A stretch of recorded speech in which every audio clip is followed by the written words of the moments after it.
नमस्कार। हमने कहा था कि जो 3 काले कानून हैं इनको वापस लेना पड़ेगा। इसलिए कहा था क्योंकि हमें मालूम था कि 3-4 बड़े जो पूंजीपति हैं उनकी शक्ति हिंदुस्तान के किसानों के सामने खड़ी नहीं हो सकती, और वही हुआ। जो 3 काले कानून थे उनको अंत में रद्द करना पड़ा। ये किसानों की, मजदूरों की सफलता है, एक प्रकार से देश की सफलता है। मगर जिस प्रकार से ये कानून रद्द किए गए, बिना कोई डिस्कशन, पार्लियामेंट में इसके बारे में चर्चा नहीं होने दी, यह दिखाता है कि सरकार डिस्कशन से डरती है, और दिखाता है कि सरकार जानती है कि उन्होंने गलत काम किया, और सरकार डरती है। डिस्कशन जो हमारे किसान भाई शहीद हुए उनके बारे में है, वो जो 700 किसान जिन्होंने अपनी जान दी उनके बारे में डिस्कशन होना था। डिस्कशन ये भी होना था कि ये जो किसानों के खिलाफ कानून बनाए गए, इसके पीछे किसकी शक्ति थी, कौन सी शक्ति थी, ये क्यों किए जा रहे थे, क्यों बनाए गए। डिस्कशन एमएसपी पे भी होना था, और जो किसानों की समस्या है लखीमपुर खेरी, उस पे होना था। लखीमपुर खेरी और इनके जो होम मिनिस्टर हैं उन पर डिस्कशन होना था, वो तो सरकार ने होने नहीं दिया। मगर सरकार के दिमाग में थोड़ा सा कंफ्यूजन है। वो सोचती है कि जो गरीब लोग हैं, किसान लोग हैं, मजदूर लोग हैं, उनमें कोई शक्ति नहीं है, उनको दबाया जा सकता है। और इस एपिसोड में यह दिखाया है कि किसानों को, मजदूरों को, गरीब लोगों को, कमजोर लोगों को हिंदुस्तान में दबाया नहीं जा सकता। अंग्रेजी में बोल दूं? We had mentioned earlier that the farm laws would have to be withdrawn, and we had said it because we understood that the might of 3 or 4 large crony capitalists cannot stand against the might of the Indian farmer and the Indian laborer, and that has come true. What is unfortunate is how the bills have been repealed without any discussion, without any conversation. We wanted to have a conversation about the forces behind these bills, because these bills do not just reflect the view of the Prime Minister. These bills reflect the power behind the Prime Minister, the power of people and forces behind the Prime Minister, and that is what we wanted to discuss. Who actually is behind these 3 bills? What are the forces that are behind these 3 bills? We wanted to discuss MSP. We wanted to discuss Lakhimpur Kheri. We wanted to discuss the 700 farmers who died in this agitation. And unfortunately, that discussion has not been allowed. This is a reflection of the fact that the government is terrified of having this discussion. The government wants to hide. The government does not have the guts to stand up for its actions. And this is quite unfortunate. Sir, आप लोग इस पूरे आंदोलन में 2-3 मांग पहले भी थी आपकी, पहले जैसे कि एमएसपी की गारंटी मिले, दूसरी की जो गृह राज्य मंत्री हैं अजय मिश्रा टेनी, उनका इस्तीफा हो।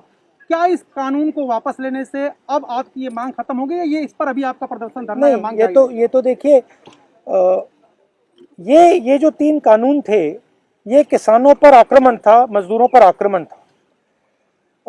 मगर किसानों और मजदूरों की जो डिफिकल्टीज है, मुश्किलें हैं, वो एमएसपी, कर्जा माफी, वो लंबी लाइन है, लंबी लिस्ट है, और वो अभी तक मतलब उनकी मांगे हैं और उनका हम समर्थन करते हैं। सर बीजेपी का ये कहना है सर कि जब प्रधानमंत्री ने राष्ट्र के नाम संबोधन में माफी मांग ली और अब जब तीनों कृषि कानून वापस हो गए लोकसभा और राज्यसभा में, तो डिस्कशन की जरूरत क्या है? तो फिर सांसद की क्या जरूरत है, उसको बंद कर देते हैं, बंद ही कर दो। फिर प्राइम मिनिस्टर को जो कहना है कह दें, जो कानून बनाने हैं बना दें, तो इसका क्या मतलब है?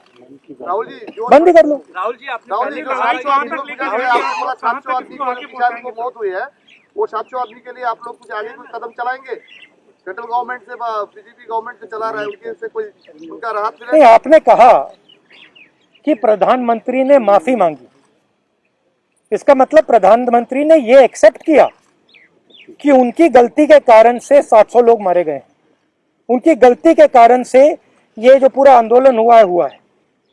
तो फिर अगर उन्होंने गलती एक्सेप्ट कर ली है तो फिर कॉम्पनसेशन देना तो पड़ेगा। राहुल जी, आपने पहले कहा था कि तीनों कृषि कानून वापस लेने होंगे, सरकार ने अंतोगत्वा ये बिल वापस ले लिया। अब सवाल यह है, देखिए जिस प्रकार से लिया है इन्होंने, सबसे पहले इसमें किसानों का अपमान किया है। उन्होंने कहा है कि थोड़े से किसान के संगठन, सेक्शन, एक सेकंड में पढ़ लेता हूं। A group of farmers are protesting against these laws.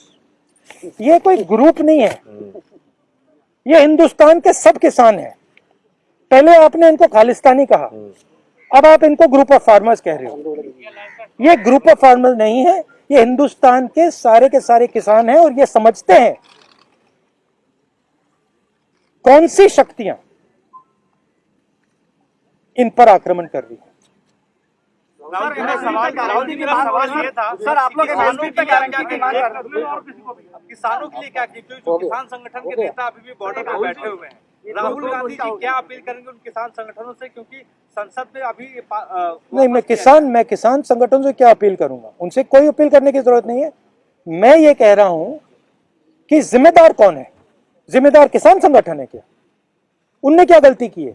उनके 700 लोग शहीद हुए हैं, उनको आपने मतलब 1 साल यहां आप बैठा रखा है, उनको घर नहीं जाने दिया आपने कहा कि गलती मेरी है, तो फिर आप कॉम्पनसेशन दो ना, और जो इनकी मांगे हैं उनको पूरा करो, एमएसपी पूरी उनको दो।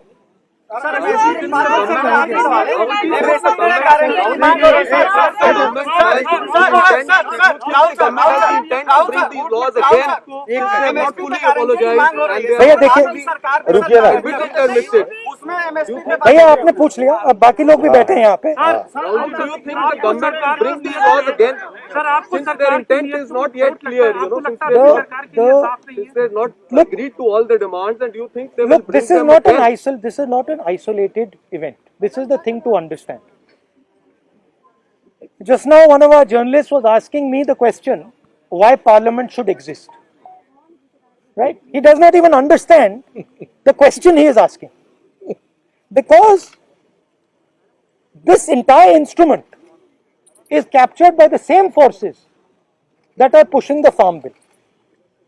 It is the same forces that carried out demonetization. It is the same forces that put afloat GST.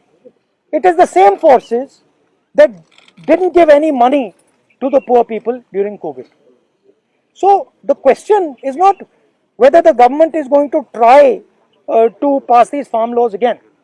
The question is that the government is captured by a group, by an interest that is against the poor people of this country. They will do whatever can be done to damage the future of the poor people of the country. So is it because the government was supposed to take a decision? Sorry? And where was the government decision on repeal taken because of UP and Punjab both? And what do you plan to do about the MSP?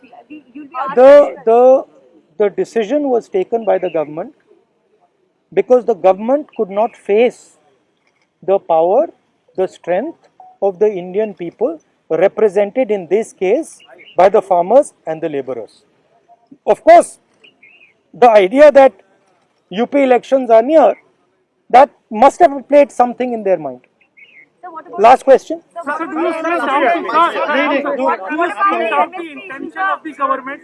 Because government is saying that they are fully in support of the farmers. That's why they are repealing the laws. Do you still doubt the intention So of the government? if they were fully in support of the farmers, what were they doing for the last 1 year? Why did it take 700 dead Kisans for them to repeal these laws? Why is the Prime Minister apologizing for what? If they've done nothing against the farmers, why is he apologizing?